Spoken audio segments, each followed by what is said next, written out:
Assalamualaikum warahmatullahi wabarakatuh. Baik, selamat pagi anak-anak.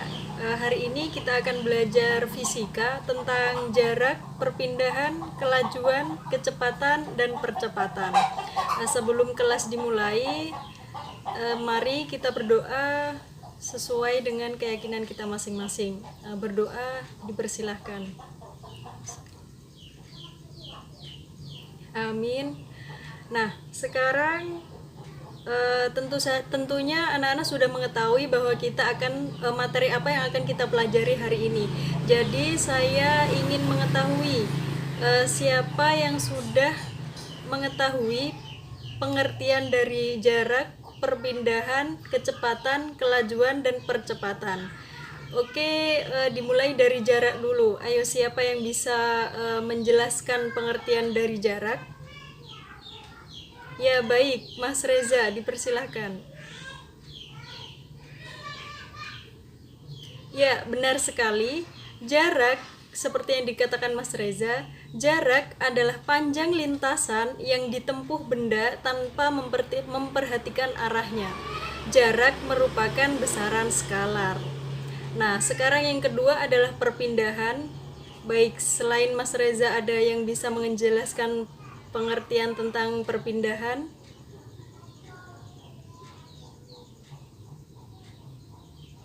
Iya, baik Mbak Ani, silahkan.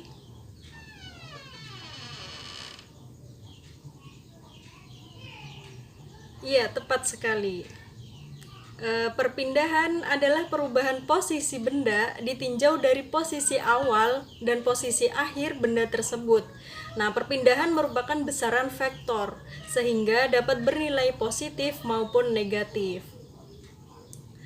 Nah, gerakannya itu ada dua, yaitu satu dimensi dan dua dimensi. Gerak satu dimensi, pada gerak satu dimensi, perpindahan bernilai positif jika arahnya ke kanan dan negatif jika arahnya ke kiri. Jika benda bergerak dari posisi X1 ke posisi X2, perpindahannya atau delta X dapat dituliskan sebagai berikut. Nah, ini rumusnya. Delta X sama dengan X2 dikurangi X1. Nah, gerak yang kedua adalah gerak dua dimensi. Nah, pada gerak dua dimensi, perpindahan dapat dicari menggunakan perhitungan resultan dari AB dan BC. Sehingga cara mencarinya menggunakan dalil Pythagoras berikut ini. Nah, delta X sama dengan AC sama dengan AB pangkat 2 plus BC pangkat 2. Nah, sekarang selanjutnya kecepatan dan kelajuan. Siapa yang bisa menjelaskan tentang kecepatan?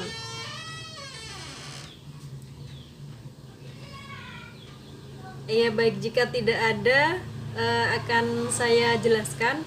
Kelajuan dulu ya. Kelajuan sebuah benda yang bergerak menyatakan jarak yang ditempuh benda tersebut. Tiap satuan waktu dapat memperhatikan ke arah mana benda tersebut bergerak. Maka dapat disimpulkan bahwa kelajuan merupakan besaran skalar. Nah, beda lagi dengan kecepatan. Kecepatan menyatakan perpindahan benda tiap satuan waktu dengan memperhatikan arahnya. Maka dapat disimpulkan bahwa kecepatan merupakan besaran vektor. Dari keempat penjelasan saya tadi, adakah yang masih bingung atau ingin ditanyakan? Silahkan. Baik, jika tidak ada yang ingin ditanyakan, akan saya lanjutkan ke materi selanjutnya. Masih pada kecepatan dan kelajuan, yang pertama adalah kecepatan dan kelajuan rata-rata. Setelah mengerti bahwa kelajuan dan kecepatan mengandung makna yang berbeda dan dengan mengingat perbedaan antara konsep jarak dan perpindahan, maka berikut ini akan dijelaskan mengenai kelajuan rata-rata dan kecepatan rata-rata. Nah, yang pertama adalah kelajuan rata-rata. Kelajuan rata-rata didefinisikan sebagai perbandingan jarak yang ditempuh terhadap waktu yang diperlukan untuk menempuh jarak tersebut. Nah, ini ada rumusnya. Rumusnya adalah V sama dengan jarak tempuh dibagi waktu tempuh, atau jarak tempuh itu satuannya adalah S dan waktu tempuh adalah T. kecepatan ya itu tadi kan kelajuan rata-rata. Nah, yang sekarang adalah kecepatan rata-rata. Kecepatan rata-rata adalah perbandingan perpindahan yang terjadi terhadap waktu yang diperlukan untuk melakukan perpindahan tersebut. Nah, ada rumusnya. Rumusnya adalah V sama dengan perpindahan dibagi selang waktu atau delta X dibagi delta T. Nah, delta X itu adalah satuan dari perpindahan. Nah, delta T adalah satuan dari selang waktu.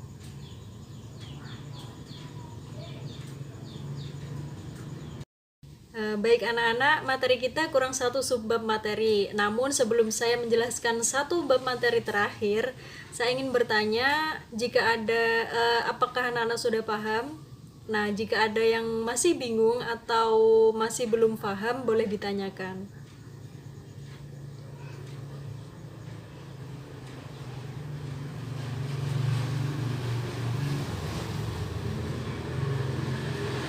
Baik, jika tidak ada, mungkin nanti di akhir pembelajaran kita saya akan bertanya kepada anak-anak untuk mengetahui apakah kalian sudah paham atau belum. Nah, kita akan lanjut ke satu subbab materi terakhir, yaitu percepatan. Seringkali benda-benda tidak bergerak kecepatan konstan. Sebuah benda dikatakan bergerak dengan percepatan atau perlambatan. Perlambatan adalah nama lain dari percepatan negatif. Ketika sebuah mobil berangkat dari keadaan diam meninggalkan suatu tempat, misalnya, mobil bergerak dipercepat. Namun, ketika mobil tersebut akan tiba di tujuannya, maka mobil tersebut akan mengurangi kecepatannya atau bergerak diperlambat hingga pada akhirnya berhenti bergerak. Jadi, percepatan atau perlambatan itu ada jika kecepatan benda berubah. Selain percepatan, ada pula istilah perlajuan. Perlajuan merupakan besar atau harga mutlak dari percepatan atau perlambatan. Nilainya selalu positif dan merupakan besaran skalar. Nah, percepatan ada dua, yakni percepatan rata-rata dan percepatan sesaat. Percepatan rata-rata didefinisikan sebagai perbandingan perubahan kecepatan dengan selang waktunya. Secara matematis ditulis sebagai berikut. A sama dengan perubahan kecepatan dibagi selang waktu sama dengan delta V dibagi delta T sama dengan V2 dikurangi V1 dibagi T2 dikurangi T1. Percepatan rata-rata negatif artinya sama dengan perlambatan rata-rata. Nah, yang selanjutnya adalah percepatan sesaat. Percepatan rata-rata tidak menggambarkan percepatan pada suatu waktu tertentu. Percepatan pada waktu tertentu disebut dengan percepatan sesaat atau dalam kehidupan sehari-hari hanya disebut percepatan. Percepatan sesaat didefinisikan sebagai limit percepatan rata-rata ketika selang waktunya mendekati 0 atau sangat kecil. Secara matematisnya,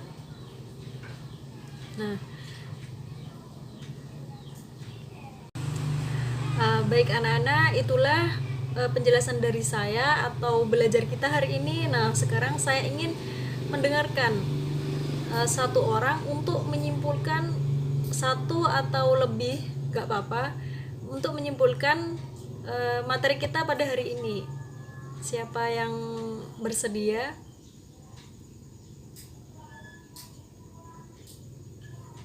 Ya, baik, silahkan.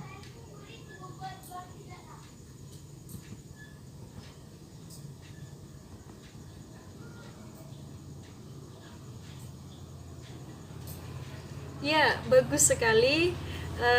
Terima kasih atas kesimpulan yang diberikan untuk materi kita pada hari ini. Semoga bermanfaat dan kalian paham semua. Nah, pembahasan selanjutnya adalah tentang gerak lurus beraturan atau GLB dan gerak lurus dengan percepatan konstan atau biasa disebut dengan gerak lurus berubah beraturan atau GLBB. Nah, tugas kalian untuk pertemuan selanjutnya adalah mencari apa itu pengertian GLB dan GLBB. Sekian kelas hari ini, semoga bermanfaat. Saya akhiri. Wassalamualaikum warahmatullahi wabarakatuh.